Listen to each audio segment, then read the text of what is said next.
தேசியமும் தெய்வீகமும் இரண்டு கண்களாக பாவித்து 3 முறை மக்களவை உறுப்பினராக தேர்வு செய்யப்பட்டு பசும்பொன் கிராமத்திற்கு இன்று வரை பெருமை சேர்த்து அவரை சுற்றியே அரசியல் நடத்தும் முக்கியத்துவம் பெற்ற தேவர் திருமகன் அவர்களை பற்றி அவருடைய அடைமொழியவே பெயராக வைத்து தேசிய பேரவை அவருடைய அடைமொழியை வைத்துக் கொண்டு இப்பொழுது சுவாமிநாதன் ஐயா அவர்கள் தேவரின் தேசியம் காத்த திருமகன் தேவர் ஐயா என்ற தலைப்பில் அருமையான உரையை தர இருக்கிறார். அவரை வருக வருக என்று அன்புடன் வரவேற்கிறேன். கடைசியா சொல்லிடலாம்.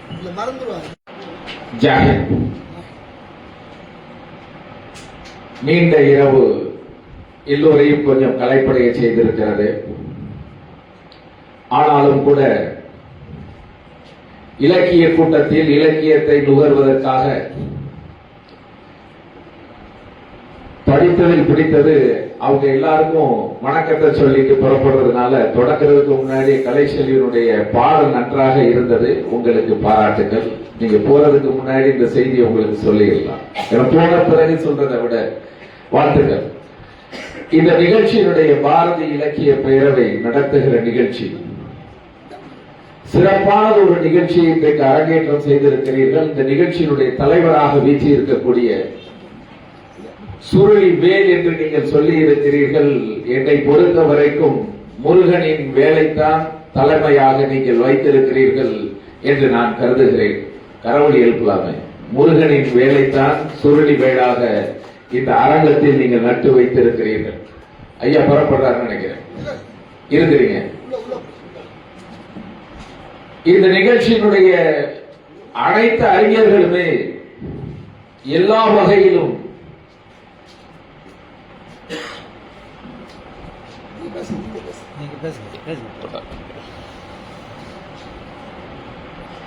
இந்த அவையில் இருக்கக்கூடிய அனைத்து பெருமக்களையும் நான் பார்க்கிற போது ஒவ்வொருவரும் ஒவ்வொரு துறையில் மிகச் சிறந்தவர்களாக மிக தேர்ந்தவர்களாக நீங்கள் ஆற்றல் வாய்ந்தவர்களாக இருக்கிறீர்கள். இந்த ஆற்றலை எல்லாம் ஒரு இடத்தில் மையப்படுத்தி பாரதி தமிழ் இலக்கிய பேரவையின் மூலமாக உங்கள் ஒவ்வொரு துறையிலும் ஆசிரியர் பணியாக இருக்கிறார்கள், கிராம நிர்வாக அதிகாரியாக இருக்கிறார்கள், வெவ்வேறு துறைகள். இப்படி ஒரு அமைப்பை நாம் பார்ப்பது மிக அரிது. அத்தகைய பெருமக்களை எல்லாம் ஓரிடத்தில் கொண்டு வந்து அமர வைத்து அவர்களுக்குள் இருக்கக்கூடிய அந்த பேராற்றலை, அதிலும் இலக்கிய உணர்வை, தமிழர்கள் என்று சொல்லுகிற போது இலக்கியம்தான் தமிழர்களுடைய வாழ்க்கையை தன்னகம் வைத்திருப்பதாக சொல்லுகிறார்கள். பாரதி அந்த தாம் யாமறிந்த மொழிகளிலே தமிழ் மொழி போல் இனிதாவதை காணோம் என்று சொல்லுவது போல அந்த தமிழை உச்சரிக்க செய்து கம்பத்தில் நீங்கள் தமிழ் இலக்கியத்திற்காக தேசியத்திற்காக ஒரே கம்பத்தில் 2 கொடியை ஏற்றுகிற ஊராக பாரதி தமிழ் இலக்கிய பேரவை இருந்து கொண்டிருக்கிறது என்று எண்ணி பார்க்கிற போது ஒரு கண்ணில் தேசியம், இன்னொரு கண்ணில் இலக்கியம். இங்கே உரையாற்றிய போது எனக்கு முன்னால் உரையாற்றியவர் கூட பாபு சிதம்பரம் பிள்ளையினுடைய வாழ்க்கையை சொல்லுகிற போது அவருடைய இலக்கிய பணியையும்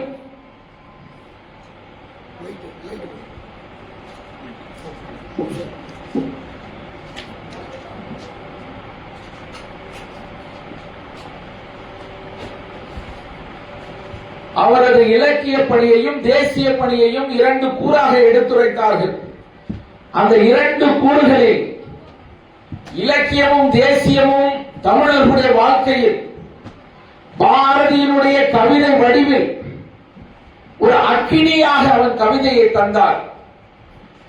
அந்த பாரதியினுடைய கவிதை அவனுடைய தந்தைய நாடென்கிற போது ஒரு சக்தி பிறக்குது மூச்சினிலே என்று சொல்லுகிற பாரதி, பாரதியுடைய வேகம், பாரதியுடைய பேராற்றல், ஒருவேளை உரையாற்றுகின்ற ஆற்றலை மட்டுமே பாரதி பெற்றிருந்தால் பாரதியினுடைய முழுமையான அந்த அக்கினி கடல் வெடித்திருக்குமா? அந்த கவிதைக்குள் அவனால் தகிக்க முடியாத வெப்பத்தை, அந்த நெருப்பை விடுதலை போராட்டத்தில் தீ பரவட்டும் என்கிறார்களே, ஒரு நெருப்பை பற்ற வைக்கின்ற ஆற்றல் பாரதியின் கவிதைக்கு இருந்தது என்பதுதான் உண்மை. அது மட்டுமல்ல, இன்றைக்கு அந்த தேசிய பார்வையோடு பாரதி தமிழ் இலக்கிய பேரவை தேச தலைவர்களை எல்லாம் வரிசைப்படுத்தி தேச தலைவர்களுடைய இந்த மாதத்தில் அவர்களுடைய நினைவு நாள், பிறந்த நாள் வருகிறது. அதை சிறப்பாக செய்ய வேண்டும். இது மட்டுமல்ல, இது வருகிற காலங்களிலும் எல்லா காலங்களிலும் தேசியத்தை முன்வைக்கின்ற ஒரு இலக்கிய அமைப்பை பார்ப்பது தமிழகத்தில் இன்னொரு அதிசயமாக நான் பார்த்துக் கொண்டிருக்கிறேன். ஏனென்று கேட்டால், தமிழ் இயக்கம் நடத்துகிறீர்கள்.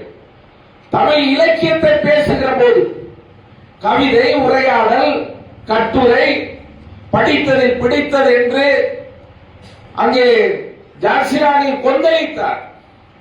பெண்களுக்கான உரிமைகள் மறுக்கப்பட்டிருக்கிறது. அவர்களுடைய பாதுகாப்பு கேள்விக்குறியாக இருக்கிறது. பாரதி பெண்மை வாழ்க என்று கூத்திடுவோம் கேட்டார். அந்த பாதுகாப்பு, அந்த பாரதி இந்த குரல் உங்களிடத்தில் அந்த கோபம் வெளிப்படுவதை உணர முடிகிறது. அந்த கடல், அந்த நெருப்பு நீர் பூத்தால் போல இருக்கிறது. அது முழுவதுமாக அணைந்து போகாமல் இன்றைக்கு விடுதலை போராட்டம் என்பது என்றோ இருந்த தலைவர்கள் ஏறத்தாழ விடுதலையை 78 ஆண்டுகளுக்கு பிறகு, விடுதலை கிடைத்த பிறகு, விடுதலைக்கு முன்பு ஒரு 100 ஆண்டு 150 ஆண்டுகள் இந்த தேசத்தில் எப்படிப்பட்ட தியாகத்தை செய்தார்கள், எப்படிப்பட்ட போராட்டம் நடந்தது, எப்படிப்பட்ட மரணத்தை சந்தித்தார்கள், எப்படிப்பட்ட துயரமும் துன்பமும் இந்த தேசத்திற்காக அவர்கள் அனுபவித்தார்கள். அவர்கள் அனுபவித்த அந்த துன்பமும் துயரமும் நமக்கு இன்பமாக எப்படி ஒரு வசதி சௌரியம் இன்பத்தை தந்திருக்கிறது என்று பார்க்கிற போது அந்த துன்பத்தை உணர முடியாது. இன்பத்தை நுகருகிற போது துன்பத்தை யாரும் நினைப்பதில்லை. அப்படிப்பட்ட ஒரு சூழல் இன்றைக்கு இருந்து கொண்டிருக்கிறது. வசதியான வாழ்க்கை, சௌகரியமான வாழ்க்கை, ஒரு சுகமான வாழ்க்கை, ஒரு சந்தோஷத்தை, மகிழ்ச்சியை, இன்பத்தை தேடி போகிற வாழ்க்கை. அந்த வாழ்க்கையில் வாழ்ந்து கொண்டிருக்கிற நிகழ்காலத்தில் ஒரு துன்பமான கடந்த காலத்தினுடைய ஒரு போராட்டம் மிக்க போராளியாக வாழ்ந்த அந்த மாபெரும் தலைவர்களை நினைப்பது என்று சொன்னால் ஏதோ பின்னோக்கி இழுத்து, அந்த பின்னோக்கி இழுத்து பார்க்கிற பார்வையை கொடுப்பது என்பது போகிற வேகத்தில் ஒரு சங்கிலியை தூக்கி வீசி கால் விலங்கு போடுவது போல போட்டாலும் கூட கம்பத்தில் அரங்கம் நிறைந்தவர்களாக பாரதி இலக்கிய பேரவைய அங்கத்தினர்கள் அமர்ந்திருக்கிறீர்கள் என்று சொன்னால் இது இன்னொரு அதிசயமாக நான் பார்த்துக் கொண்டிருக்கிறேன். நல்லாவே கைத்தட்டலாமே, இன்னும் சுறுசுறுப்பு அழைக்கலாம். ஏனென்று கேட்டால், பின்னோக்கி போறதில் யாருக்கும் விருப்பமில்லை. போனவர்கள் போகட்டும். குடும்பத்தில் ஒருவர் இறந்தால் கூட உடனடியாக மறந்து போகிற காலத்தில் வாழ்ந்து கொண்டிருக்கிறோம். அப்படிப்பட்ட ஒரு காலம். முன்னாடி ஆம்புலன்ஸ் போகிறது ஒரு எச்சரிக்கை ஒளியோட போகுதுன்னா அதற்கு வழிவிடணுன்ற உணர்ச்சி நம்மிடத்தில் இருந்தது. ஏதோ போகுது, முதல்ல நான் போகிறேன், எனக்கு வழிவிடுங்க அப்படின்னு சொல்லுகிற காலம். எனவே மரணம் என்பது இன்றைக்கு ஒரு மறதியை, மரணம் அடைந்தவர்களை மறந்துவிட்டு கடந்து போவது, நினைத்துக் கொண்டிருந்தால் நம்முடைய மன அமைதி போய்விடும், மகிழ்ச்சி போய்விடும் என்ற உணர்வோடு இருக்கிற காலம். அந்த காலகட்டத்தில் தான் விடுதலை போராட்ட வீரர்களை நினைக்கின்றோம்.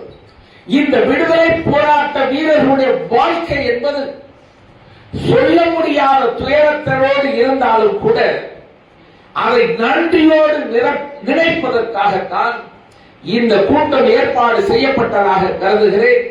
நீண்ட கால இடைவெளிக்கு பிறகு கம்பத்திற்கு வருகிற ஒரு வாய்ப்பை நம்முடைய பாரதன் அவர்கள் ஏற்படுத்தி கொடுத்திருக்கிறார். கம்பம் பாரதன் அவர்கள் தமிழக அறிந்த பேச்சாளர், தமிழகம் அறிந்த எழுத்தாளர், என் போன்றவர்கள் மிக சாதாரணமானவர்கள் மதுரையில் ஏதோ ஒரு 4 வீதியில் ஜெய்ஹிந்த் என்று சொல்லிக் கொண்டு நேதாஜியின் படை வீரர்களை சந்தித்ததால் என்னுடைய 20 வயதில் அவர்களை சந்தித்தேன். அந்த உணர்ச்சி என்பதுதான் இன்றைக்கு 55 வயதிலும் அது தொடர்ந்து கொண்டே இருக்கிறது என்று பார்க்கிற போது மறக்காமல் அழைக்க வேண்டும் என்பதற்காக அழைத்திருக்கிறார். தியாகிகள் நம்மை விட்டு விடைபெற்று போய்விட்டார்கள். ஆனாலும் கூட அந்த தியாகத்தை வரலாறாக மாற்றி அந்த வரலாறை வருங்கால சந்ததிக்கு வழிகாட்டுதலாக தர வேண்டும் என்பதற்காக நீங்கள் எடுக்கிற இந்த முயற்சி, பாடுபடுகின்ற இந்த பாடு காற்றோடு கலைந்ததாக போகாது. அது மேகம் கலைந்து போகிற மேகமாக இருக்காது. அது கொட்டுகிற மழையிலும் அது கலந்து இருக்கும். அது தழுவி செல்கின்ற காற்றாகவும் அது நம்மை தழுவி செல்லும். இங்கே பேசியவர்கள் ஒவ்வொருவருடைய வார்த்தையுடைய அர்த்தங்களும் அவருடைய உணர்வுகளிலும் நான் மேற்கொண்டு என்ன சொல்வது, என்ன பேசுவது என்று கொஞ்சம் திகைத்துத்தான் போயிருக்கிறேன். ஏனென்று கேட்டால் எல்லோருக்கும் எல்லாம் தெரியும். அப்படி தெரிந்தவர்கள் மத்தியில் என்ன சொல்வது, அதுதான் என்னுடைய வியப்பு, என்னுடைய கேள்வி, என்னுடைய தயக்கம். அப்படி எடுத்துக் கொள்ளலாம். பசும்பொன் முத்துராமலிங்க தேவர் அவர்கள் மாபெரும் விடுதலை போராட்ட வீரராக இருந்திருக்கிறார். எனக்கு கொடுத்த தலைப்பு தேசியம் காத்த திருமகன், ஒரு புதுமையான தலைப்பு. அவர்கள் 3-4 தலைப்புகளை அலசி ஆய்வு செய்து அதிலிருந்து ஒரு தலைப்பை அவர் தேர்ந்தெடுத்திருக்கிறார். தேசியமும் தெய்வீகமும், எப்படி தேசியமும் தமிழும் என்று இருக்கிறதோ, தேசியமும் ஆட்சியும் என்று இருக்கிறதோ, தேசியமும் இஸ்லாமும் என்று இருக்கிறதோ, தேசியமும் தெய்வீகமும் என்ற பசும்பொன் தேவர். அரசியலும் ஆட்சியும் தேசியமும் நேரு. அடுத்ததாக இஸ்லாம் சமூகத்தில் இருந்தாலும் கூட தன்னை ஒரு இந்தியனாக பார்த்தார். அப்படி இந்தியனாக பார்ப்பதில் அவர் நேதாஜி அவர்களிடத்தில் மிகுந்த அன்பு கொண்டவர். இந்தியாவின் ஃப்ரீடம் அப்படின்றத மிக தெளிவாக எழுதி உண்மையாக எழுதினார். ஒரு 50 ஆண்டுகளுக்கு பிறகு இந்த புத்தகத்தை வெளியிடுங்கள் என்று சொன்னார். அந்த புத்தகம் யார் கைக்கு கிடைச்சதுன்னு தெரியல. அவர்கிட்ட வச்சிருக்கிறார். ரொம்ப ஆசைக்கு நல்லா கைத்தட்டல் கொடுங்க. நம்ம பாரதம் வச்சிருக்கிறார். அப்ப ஒரு குற்றச்சாட்டுகளை வைத்தாலும் அந்த நிகழ்கால மனிதர்களுடைய மனம் பாதிக்கப்பட்டுவிடக் கூடாது. ஆனால் வரலாறு மக்களுக்கு தெரிய வேண்டும். எது சரி எது தவறு என்பது வரலாறு. அதில் எந்த ஏற்ற இறக்கமும் இருந்துவிடக் கூடாது என்று நினைத்திருக்கிறார் அபுல் கலாம் ஆசாத் அவர்கள். மாவீரர் நேதாஜி சுபாஷ் சந்திர போஸ் அவர்களை ஒரு முறை அவர்கள் தேர்தலில் அந்த வங்கத்தில் இருக்கிற போது, வங்கத்தினுடைய அன்றைக்கு அரசியல் சூழ்ச்சி, அவ்வாறு அரசியலில் வஞ்சகம் நிறைய இருந்திருக்கு. பசும்பொன் தேவர் பதிவு செய்கிறார். ஜனநாயகம் பேசிக் கொண்டிருக்கிறோம், ஆனால் வஞ்சகம் நிறைந்திருக்கிறது என்று சொல்லுகிறார்.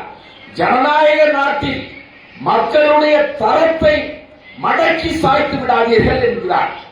இன்றைக்கு மக்களுக்கு தேர்தல் காலங்களில் பணம் கொடுப்பதை ஒரு அவமானமாக மக்கள் கருத வேண்டும்.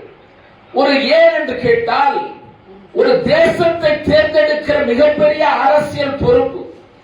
அந்த ஜனநாயகத்தில் ஒரு பணத்திற்கு ஜனநாயகம் என்பது பணநாயகம் என்று வெளிப்படையாக ஊடகம் எழுதுகிற காலமாக மாறி இருக்கிறது.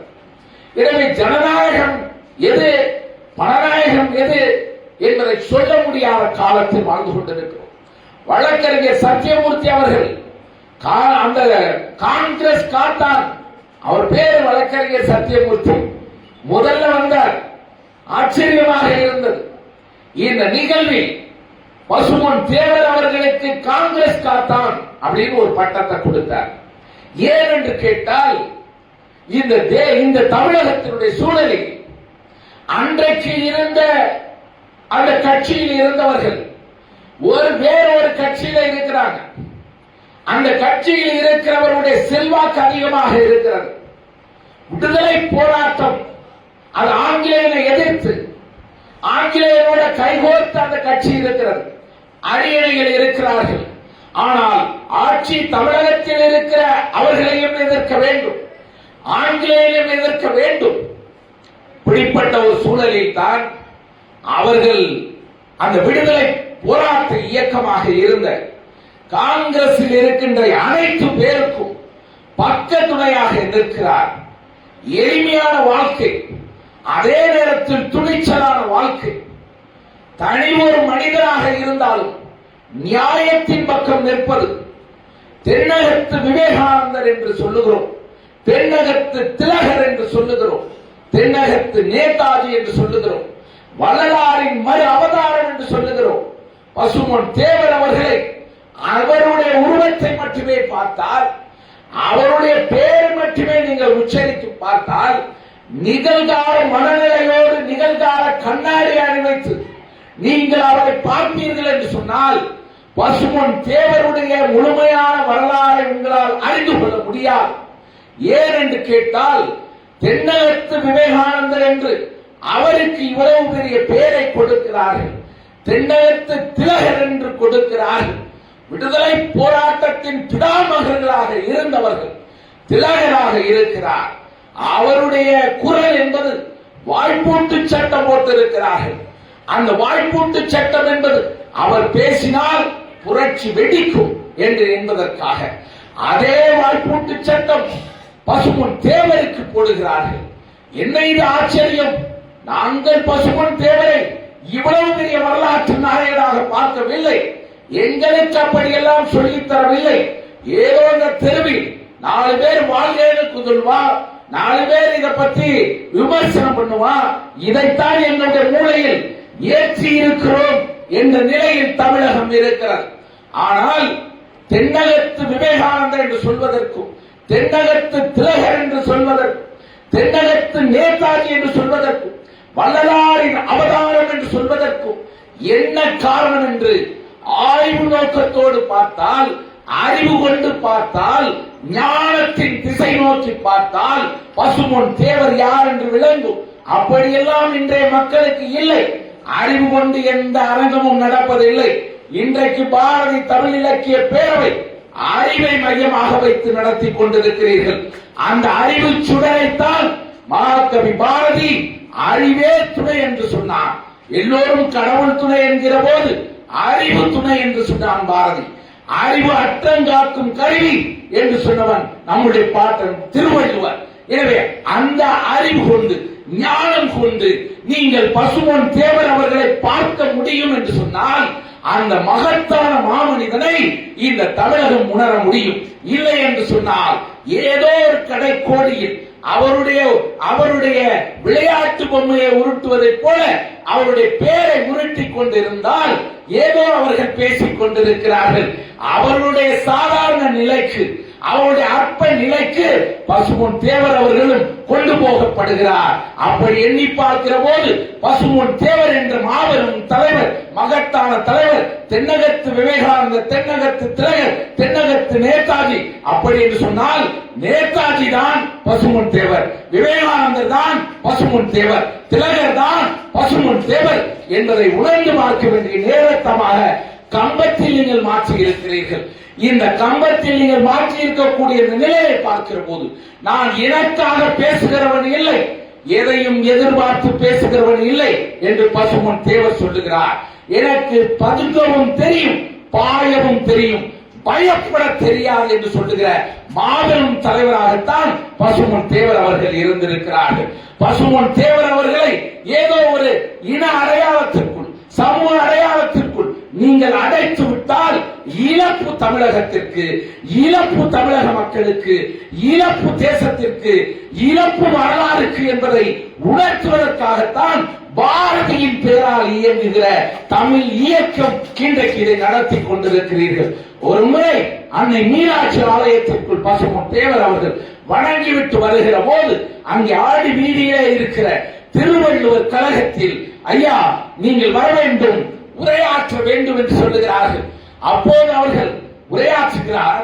அப்படி உரையாற்றுகிற போது தெய்வத்தால் ஆகாததிலும் முயற்சிகள் மெய்வர்த்த கூலி தரும் என்று ஒரு குறளை எடுத்து சொல்லுகிறார்.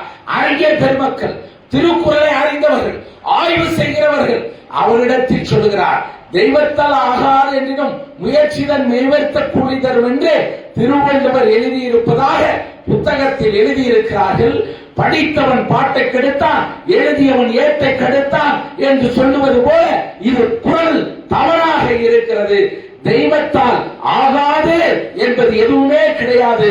தெய்வத்தால் ஆகும் எனினும் முயற்சிதன் மெய்வர்த்த கூலி தரும் என்று திருக்குறளுக்கு புது வடிவமும் திருத்தமும் செய்து கொடுத்தவர். ஆனால் அந்த திருத்தத்தை தமிழகம் இன்னும் செய்யவில்லை. தெய்வத்தால் ஆகாது அப்படின்னு சொல்லி இருக்கிறான். இன்னைக்கு தெய்வத்தை வழிபாடுகிறவர்கள் தெய்வத்தால் ஆகும் என்ற நம்பிக்கையில் தான் ஒவ்வொருவரும் எந்த மதமாக இருங்கள், நீங்கள் வணங்குகிற தெய்வம் நீங்கள் கேட்கிற அந்த வேண்டுதலை ஆகும் என்று ஆக்கி கொடுக்குமா, ஆக்காதா? ஆகும் என்று மாற்றுவதற்கான தீர்மானத்தை பாரதி இலக்கிய பேரவை நிச்சயமாக செய்ய வேண்டும். அந்த மனிதன் பேசி இருக்கிறார். அப்போது கூட சொல்லுகிறார், உங்களின் ஆய்வுக்காக இதை நான் விட்டுவிட்டு செல்கிறேன் என்று சொல்லிவிட்டு செல்கிறார். வளவன் ஏவா ஊர்தி என்கிறார். மற்போர் அறிந்திருக்கிறார், துப்பாக்கி சுடுதலை அறிந்திருக்கிறார், குதிரை ஏற்றத்தை அறிந்திருக்கிறார். பசுமன் தேவர்னா ஏதோ ஒரு ஹிப்பி வச்சிருக்கிறாரு. ஒரு சின்ன பையன் அவங்க கேட்டுட்டு இவர் யார் தெரியுமான்னு கேட்டேன். அவருக்கு சொல்லிட்டு அந்த ஊதியெல்லாம் ஊதுவாங்களே அவரே அப்படின்ட்டான். ஏன்னா அந்த முடி அப்படி பின்பக்கம் வச்சிருக்கிறார். அந்த அவருடைய அந்த மீசை இல்லாமல் இருக்கிறார். அவருடைய தோற்றத்தை பார்க்கிறார். எனவே தமிழகம் என்பது வரலாற்று தலைவர்களை தலைமுறைக்கு தராமல் தடுத்து விட்டார்கள். அப்படிப்பட்ட காலகட்டத்தில் தான் யாரை சரியாக புரிந்து கொள்வது, சக மனிதனை கூட இன்றைக்கு சரியா தவறா என்று இடை போடுகிற ஆற்றலை மனிதன் இழந்துவிட்ட காலகட்டத்தில் வாழ்ந்து கொண்டிருக்கிறோம். யாரை தான் நம்புவதோ என்று வீட்டுக்குள்ளேயே கேட்கிற காலமாக மாறி இருக்கிறது. ஆனால் நாட்டுக்குள்ளே நம்பிக்கையோடு மக்களுக்காக உழைக்கிற, நாட்டுக்காக உழைக்கிற ஒரு மகத்தான மனிதர் தான் பசுமன் முத்துராமலிங்க தேவர் என்ற மாபெரும் மனிதராக பிறந்திருக்கிறார். இஸ்லாமிய சமூகத்தில் இருக்கிற சகோதரர்கள் சகோதரிகள் அமர்ந்திருக்கிறார். ஆயிஷா என்றவருடைய தாயினுடைய மடியில் அவர் பால் அருந்தி இருக்கிறார் என்கிற போதும், அவர்களிடத்தில் மிகுந்த அன்பு வைத்திருக்கிறார் என்கிற போதும், ஒரு முறை மகாத்மா காந்தி என்னுடைய தந்தை அதை இறந்ததை பற்றி கூட அவர்கள் அந்த நினைவாக மருத்துவக் கல்லூரிக்கு உடல் தானம் செய்யப்பட்டது என்றார். அவர் 9ஆம் வகுப்பு முதுகலத்தூர் என்ற ஊரிலே படித்துக் கொண்டிருக்கிற போது அங்கே ஒரு காந்திஜி அப்போது படுகொலை செய்யப்படுகிறார். காந்திஜியுடைய படுகொலையை ஒரு மத கலவரமாக மாற்றிவிட வேண்டும். இந்தியா மீண்டும் ஒரு மதத்தால் பிரிந்து ரத்தம் ஓட வேண்டும், ரத்த களரி நடக்க வேண்டும். அந்த ரத்த களரியில் மீண்டும் ஓடாய் பிரிட்டன் வர வேண்டும் என்று சதி திட்டம் தீட்டினார்.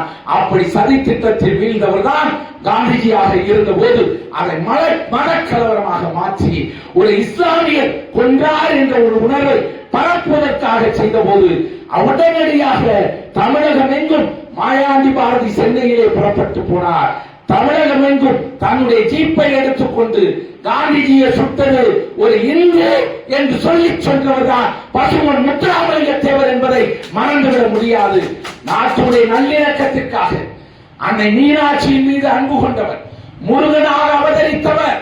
அப்படிப்பட்டவர் அரசியலுக்கு கடவுளை பயன்படுத்தினால் அந்த கடவுளே உன்னை காப்பாற்ற மாட்டார் என்று நெஞ்ச துணிவோடு ராஜாஜி இடத்தில் சொன்னவர் பசுமன் தேவர் அவர்கள். இது யார் சொல்ல முடியும்? நெஞ்ச துணிவு. யாருமே ஹரிஜன் ஆலய பிரவேசம் செய்ய முடியல, ஹரிஜன் ஆலய பிரவேசம் செய்ய முடியல. இன்னைக்கு ஹரிஜன் சொன்னா ஏற்றத்தாழ்வு பார்க்கிறான். ஆனா அன்றைக்கு அப்படி எப்படி இருந்திருக்கும் நினைச்சு பாருங்க. இன்றைக்கு ஜனநாயகம், எல்லோரும் இந்நாட்டு மன்னர்கள், யாரையும் யாரும் கேள்வி கேட்கலாம் அப்படின்ற உரிமை கொடுக்கப்பட்டிருக்கிறது. விடுதலையின் மூலமாக கிடைத்த உரிமை, அந்த விடுதலை யாரால் கிடைத்தது என்பதை மறந்துவிட்டு அந்த உரிமையை மட்டும் பெற்றுக் கொண்டோம். கடமையை மறந்துவிட்டு உரிமையை பயன்படுத்துகிற சமூகம் ஒரு சுயநல சமூகம் என்பதை மறந்து விடாதீர்கள். நம்மை பார்த்து சுயநல சமூகமாக மாறிக்கொண்டிருக்கிறோம். கடமையும் உரிமையுமாக இணைந்து போக வேண்டும் என்று காந்திஜி குறிப்பிடுகிறார். அப்படியெல்லாம் பார்க்கிற போது பசும்பொன் தேவர் அவர்கள் சொல்லுகிற போது சொன்னேன், ஒரு வேலை நட்டு வைத்து தலைமை தாங்க வைத்து பசும்பொன் தேவர் அவர்களை பற்றி பேசுங்கள் என்று சுருளிவேல் அவர்கள் தலைமை. அப்படி பார்க்கிற போதுதான் வாரியார் சுவாமிகள் சொல்லுகிறார், மனிதருள் முருகன் என்று சொல்லுகிறார். மனிதருள் முருகன் எப்படி ஒரு மனிதன்? அவர் முருகனாக அவதாரத்தை சொல்லுகிற போது வள்ளலார் அவதாரமாக பிறந்து விட்டார் என்று சொல்லலாம். முருகன் எப்படி அவதாரமாக அவர் இறைவனாகவே வந்திருக்கிறாரா? சிவன் முருகனாக வந்திருக்கிறார். முருகன் தன்னுடைய அந்த மனிதருள் முருகனாக வந்திருக்கிறார் என்று சொல்லுகிறார். வாழ்நாளெல்லாம் முருகா முருகா என்று அழைத்த வாரியார் சுவாமிகள் தன்னை முருகன் என்று சொல்லவில்லை, பசும்பொன் தேவர் அவர்களை மனிதருள் முருகன் என்று சொன்னார். அப்படிப்பட்ட மாபெரும் வீரர்கள் சண்ட மாருதம் என்று சொல்லி இருக்கிறார்கள். சண்ட மாருதம் என்று சொன்னால் அந்த ஆஞ்சநேயரை போல அப்படி ஒரு வீர கர்ஜனை பண்ணுகிறவராக பிரமசன கேசரி, கேசரினா சிங்கம், அப்படிப்பட்ட சிங்கம் இன்னைக்கு சொல்றா. சிங்கம்னு படம் எடுக்கிறான், சிங்கம் எத்தனை டன்னுன்றான், என்னென்னமோ சொல்றான்.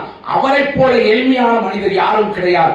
வேலூர் சிறையில் இருக்கிற போது அன்றைக்கு சிறையில் இருக்கிறவர்களுக்கு என்ன தெரியுமா, ஒரு தட்டு கொடுப்பான்.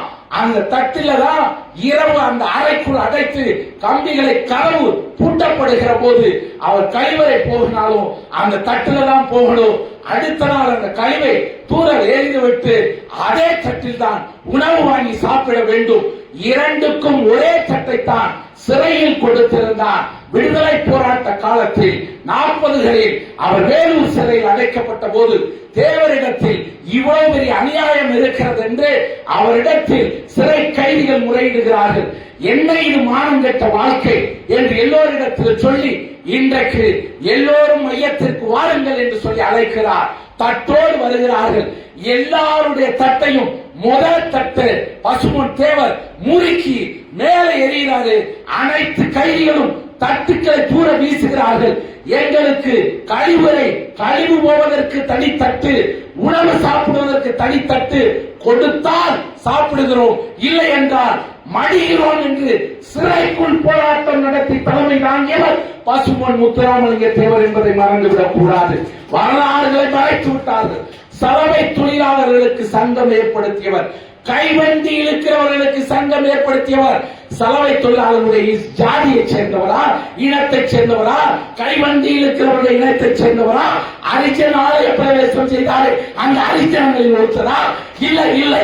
அப்படிப்பட்ட மாபெரும் தலைவர். ஒரு ஜமீன் ஒழிப்பு போராட்டம், இவரே ஒரு ஜமீனாக இருந்தாலும் கூட ஜமீன் ஒழிப்பை உழுதவர்களுக்கு நிலம் என்று கொடுத்தார். ஏழை அரிஜன்கள் தான் இன்றைக்கும் அவருடைய நிலங்களை விளைச்சலை பயன்படுத்திக் கொண்டிருக்கிறார்கள் என்று சொன்னார். கலவரம் வந்த போது கூட எந்த ஒரு அரிஜனுக்கும் தீங்கு நினைத்தால் என் ரத்தத்தை பிளந்து, என் நெஞ்சை பிளந்து, என் ரத்தத்தை குடித்ததற்கு சமம், எந்த அரிஜனுக்கும் தீங்கு வரக்கூடாது என்று துடித்தார் பசும்பொன் தேவர் அவர்கள். அவர் நடிக்கவில்லை, துடித்தார் பசும்பொன் தேவர் அவர்கள். இன்றைக்கெல்லாம் நீலி கண்ணீர் வடிக்கின்ற தலைவர்களை பார்த்துக் கொண்டிருக்கிறோம். ஆனால் அன்றைக்கு உத்தமமான தலைவர்களை தமிழகம் பெற்றிருந்தது. அப்படிப்பட்ட உத்தமமான தலைவர்களுக்கு தான் இன்றைக்கு நீங்க விழா எடுத்துக் கொண்டிருக்கிறீர்கள். உண்மையான காரணங்களோடு நீங்கள் பயணிக்கிற போது சரியான திசை நோக்கி உங்களுடைய உள்ளமும் உங்களுடைய வாழ்க்கையும் கட்டமைக்கப்படும். உங்கள் தலைமுறை சிறந்தோங்குவதற்கு வாய்ப்பு இருக்கிறது. தமிழகம் இன்றைக்கு எவ்வளவோ தாழ்ந்து போய் கொண்டிருக்கு. இந்தியா தாழ்ந்து போய் கொண்டிருக்கிறது. ஒரு பக்கம் உலக அரங்கில் உயர்ந்திருக்கிறது என்று பேசிக் கொண்டிருந்தாலும் கூட மக்களின் வாழ்க்கை தரம் 80% வாழ்க்கை தரம் தாழ்ந்து கீழே கிடக்கிறது. 10% உயர்ந்து இருக்கிறது. உயர்ந்திருப்பதை உலகத்திற்கு காட்டி இந்தியா உயர்ந்து விட்டதாக சொல்லிக் கொண்டிருக்கிறோம். இல்லை இல்லை, விடுதலை என்ற நோக்கம் இந்த நாட்டில் சமத்துவம் பெருக வேண்டும் என்பதற்காக சோசலிஸ்டாக இருந்தவர் பசும்பொன் தேவர்.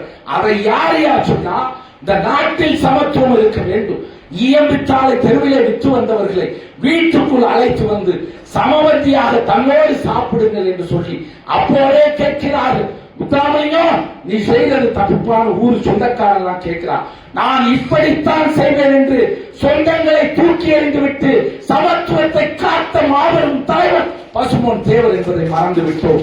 ஏனென்று கேட்டால் நமக்காக உழைத்தவர்களை வினோபா சொல்றாரு, அவர் வினோபா சொல்லுகிற போது ஒரு விஷயத்தை ஹரிஜன் மக்களுக்காக ஒரு தெலுங்கானா போன போது ஒரு 180 ஏக்கர் நிலத்தை அந்த ஹரிஜன் மக்களுக்கு கொடுக்க வேண்டும் என்று நான் கேட்டேன் மக்களிடத்தில், பொதுமக்களிடத்தில். ஆனால் அவர்கள் எல்லாம் 100 ஏக்கர் கொடுத்து விட்டார்கள். ஏழை ஹரிஜன் மக்களுக்கு 80 ஏக்கர் கொடுக்கணும்னு கேட்டேன். அவர் காந்திஜியுடைய சீடர் தான் வினோபா. ஆனால் 100 ஏக்கர் மக்கள் கொடுத்து விட்டார்கள். அன்றைக்கு நான் அளவற்ற மகிழ்ச்சியில் படுத்திருந்த போது அன்றைய இறைவன் என்னுடைய இடத்தில் அசரீதியாக தோன்றி சொன்னார், இதை தொடர்ந்து செய் என்று சொன்னார். நான் இந்தியா முழுவதும் நடந்து நிலங்களை எல்லாம் தானமாக, பூமி தானமாக பெற்று ஏழைகளுக்காக கொடுத்தேன் என்று ஒரு மனிதர் சொல்லுகிறார் என்று சொன்னார். அந்த பூமிதான இயக்கத்தில் அந்த வினோபாவுடன் பசும்பொன் தேவர் அவர்கள் பயணித்திருக்கிறார் என்ற உண்மையை யார் சொன்னார்கள்? எந்த வரலாறு எழுதி இருக்கிறது? இதையெல்லாம் தவறவிட்டதால் தவறாக ஒரு தலைவரை புரிந்திருக்கிறார்கள். தவறாக புரிந்த தலைவரை தவிர்க்க நினைக்கிறார்கள். பாரதி இலக்கிய பேரவை தவிர்க்கவும் நினைக்கவில்லை, தவறாகவும் நினைக்கவில்லை. அவரை தவறாமல் கேட்க வேண்டும் என்று சொல்லி இருக்கக்கூடிய பாரதி இலக்கிய பேரவை கம்பத்திற்கும் உறுப்பினர்கள் நன்றி பாராட்ட கடமைப்பட்டிருக்கிறேன். ஏன் என்று கேட்டால், இதை சொல்லுவதற்கு அரசு தயாராக இல்லை, மாபெரும் அரங்கங்கள் தயாராக இல்லை, மாபெரும் தலைவர்களும் தயாராக இல்லை. பல்வேறு கட்சிகளும், மகத்தான கட்சிகள், ஆட்சியை கைப்பற்றுவோம் என்று சொல்லுகிற கட்சிகள் கூட இந்த வரலாறுகளை பேசுவதற்கு தயாராக இல்லை. ஆனால் பாரதியை எடுத்து, நேருவை தொட்டு, அப்துல் கலாமை தொட்டு, வாவுசியை தொட்டு, இன்றைக்கு பசும்பொன் தேவர் என்று முற்போக்கு சக்திகளை இணைத்திருக்கிறீர்கள் என்று சொன்னார். இன்றைக்கு மீண்டும் இந்த தமிழகத்திற்கு ஒரு வேகத்தை தந்திருக்கிறீர்கள். அந்த வேகம் என்பது பாரதியினுடைய அக்கினி குஞ்சாக புறப்பட்டிருக்கிறது. அச்சமில்லை, அச்சமில்லை, உச்சி மீது வானிடிந்து வீழுகின்ற போதிலும் அச்சமில்லை, அச்சமில்லை என்று பாடினானே, இன்றைக்கு அச்சப்படுத்தி இருக்கிறார்கள். பயம், பயம், எதை கண்டாலும் பயம் என்று அச்சப்படுத்தி இருக்கிறார்கள். மரணத்தை தருகிறார்கள். காந்திஜி சொன்னார், ஒருவன் மரணத்திற்கும் சிறைச்சாலைக்கும் அஞ்சவில்லை என்று சொன்னார். எதற்காகவும் அஞ்ச வேண்டிய அவசியம் இல்லை என்று சொன்னார்களே, இதை பிள்ளைகளுக்கு கற்றுத்தாருங்கள். இன்றைக்கு சின்ன பெரும்படிக்கு கூட ஓடி வருகிற பிள்ளையாக மாறி இருக்கிறோம். இதையெல்லாம் மாற்றி அமைப்பதற்காக வீரர்களை சொல்லுவோம். வாழுகின்ற மக்களுக்கு வாழ்ந்தவர்கள் பாரமடி என்றான் பாரதி. வாழுகின்ற மக்கள் நீங்களும் நானும். அந்த வாழுகின்ற மக்களுக்கு அந்த வாழ்ந்தவர்கள் பாரமடி என்பதற்காகத்தான் இவ்வளவு பெரிய அரங்கத்தை ஏற்பாடு செய்து இன்றைக்கு இவ்வளவு பெரிய எழுச்சி மிகு கூட்டத்தை நடத்தி இருக்கிறார்கள். ஏதோ ஒரு செய்தி கிடைத்தாலும் கூட வாழ்க்கையில் மாபெரும் மாற்றத்தை நமக்கு தரும். ஒரு தலைவனை சரியாக புரிந்து கொள்வது நமது கடமை. அது வரலாற்று கடமை, இந்தியனாக இருப்பதில் கடமை. பகத்சிங் மரணம் அடைகிற போது நான் சாகிறேன், குடும்பம் சொல்லுகிறது, ஒரு கல்யாணத்தை பற்றி பிள்ளையை பற்றி விட்டு சென்று போடா என்று சொன்ன போது கூட இல்லை இல்லை நான் சாகிறேன் என்று தூக்கு மேடைக்கு ஏறிய பகத்சிங், என் பிள்ளைகள், அவன் தமிழகமா, மத்திய பிரதேசம், உத்தரப்பிரதேசம், கர்நாடகா, கேரளா, ஆந்திரா, எந்த இடத்தில் இருந்தாலும் அவன் இந்தியன் என்று நினைத்த தலைவர்கள் தான் இந்த தலைவர்களாக இருந்தார்களே தவிர எந்த பிரிவினையும் பார்க்கவில்லை, பாகுபாடு பார்க்கவில்லை, வேறுபாடு பார்க்கவில்லை, பகுதிகளை, உணர்வுகளை, ஜாதி வெறியை ஏற்படுத்தி எங்கள் கட்சிக்கு ஓட்டு போடுங்கள் என்று கேட்கவில்லை. தொகுதிக்கே போகாமல் வெற்றி பெற்ற வரலாறு தமிழகத்தில், இந்தியாவில் யாருக்கும் இல்லை. தொகுதிக்கே போவதில்லை. இன்றைக்கு பணத்தையும் கொடுத்து தொகுதிக்கு போய் ஆளையும் பிடிச்சு என்னென்னமோ செஞ்சு திருமுள்ளு கடைசியா ஓட்டு பெட்டியை பண்ணி இப்படி ஜெயிக்க வேண்டிய அவலம் இந்த ஜனநாயகத்திற்கு, தேசத்திற்கு வந்திருக்கிறது என்று சொன்னார். சொல்ல தவறியது நமதுடைய தவறு அதை என்பதை தான் சுட்டிக்காட்டி இருக்கிறது. கம்பம் கம்பமாக நிற்கிறது. அதில் ஒரு தேசிய கொடியை ஏற்றி இருக்கிறீர்கள். அது தலைவர்கள், மகத்தான தலைவர்களை தேசிய கொடியாக ஏற்றி இருக்கிறீர்கள். கம்பம் ஒரு புதிய உதாரணத்தை செய்திருக்கிறது என்று சொல்லி வாய்ப்புக்கு நன்றி கூறுகிறேன். ஜெய் ஹிந்த்.